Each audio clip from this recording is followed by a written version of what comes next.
भगवान विष्णु का वराह अवतार एक रोचक कथा। हिंदू धर्म की पौराणिक कथाओं में भगवान विष्णु को त्रिमूर्ति का हिस्सा माना जाता है, जिनका कार्य सृष्टि की रक्षा और अधर्म का विनाश करना है। उन्होंने समय समय पर धरती पर अवतार लेकर अधर्म और असुरों का नाश किया। उनके 10 मुख्य अवतारों में से तीसरा अवतार वराह अवतार के रूप में प्रसिद्ध है। वराह अवतार की कथा न केवल धर्म और साहस का प्रतीक है, बल्कि यह बताती है कि जब भी पृथ्वी पर संकट आता है, भगवान विष्णु अवतार लेकर उसे बचाते हैं। हिरण्याक्ष का अत्याचार। यह कथा सतयुग के काल की है, जब असुरों का आतंक चारों ओर फैल चुका था। उस समय एक शक्तिशाली असुर हुआ करता था जिसका नाम था हिरण्याक्ष। वह महान तपस्वी था और उसने कठोर तपस्या कर भगवान ब्रह्मा से वरदान प्राप्त किया था। इस वरदान के कारण उसे किसी भी देवता या मनुष्य से मृत्यु का भय नहीं था।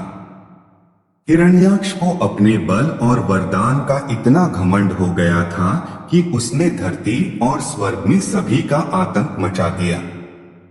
उसने धरती पर फैले समस्त ऋषियों, मुनियों और लोगों को परेशान करना शुरू कर दिया।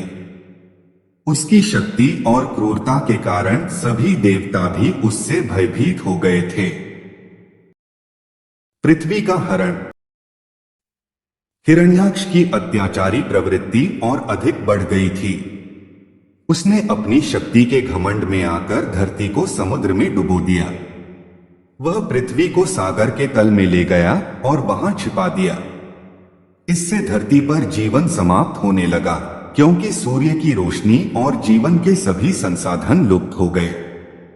सभी जीव जंतु, मानव, पेड़ पौधे नष्ट होने लगे।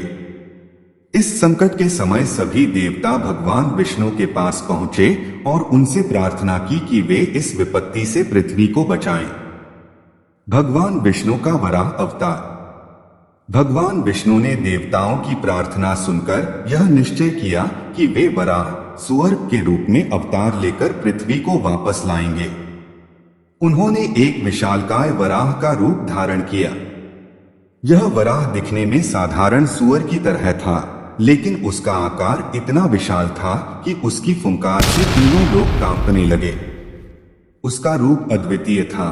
उसके लंबे दांत, शक्तिशाली शरीर और जल में तैरने की क्षमता उसे विशेष बनाती थी। जब भगवान विष्णु ने वराह अवतार धारण किया तो उन्होंने तुरंत समुद्र में डुबकी लगाई और सागर के तल की ओर बढ़े। वहां उन्होंने हिरण्याक्ष को देखा, जो पृथ्वी को छिपाकर बैठा था। वराह के इस रूप को देखकर हिरण्याक्ष चौंक गया।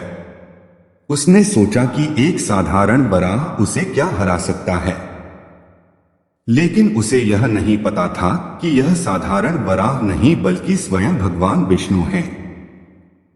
हिरण्याक्ष और वराह का युद्ध। भगवान विष्णु के वराह रूप ने पृथ्वी को अपने विशालकाय दांतों पर उठाया और समुद्र के ऊपर लाने लगे। यह देखकर हिरण्याक्ष को क्रोध आ गया। उसने भगवान विष्णु पर आक्रमण कर दिया। इसके बाद दोनों के बीच भयंकर युद्ध शुरू हो गया। यह युद्ध कई दिनों तक चलता रहा। हिरण्याक्ष ने अपनी सारी शक्ति का उपयोग किया, लेकिन वह भगवान विष्णु के सामने टिक नहीं पाया। अंततः भगवान विष्णु ने अपने वराह रूप से हिरण्याक्ष का वध कर दिया। हिरण्याक्ष के वध के बाद भगवान विष्णु ने पृथ्वी को अपने दांतों पर उठाया और उसे समुद्र से बाहर लाए। उन्होंने पृथ्वी को उसके स्थान पर पुनः स्थापित किया, जिससे सभी जीव जंतु और मानव जीवन फिर से फलने फूलने लगा। इसके बाद भगवान विष्णु ने अपने वराह रूप को त्याग दिया और देवताओं को आश्वासन दिया कि जब भी पृथ्वी पर कोई संकट आएगा, वे अवतार लेकर उसकी रक्षा करेंगे।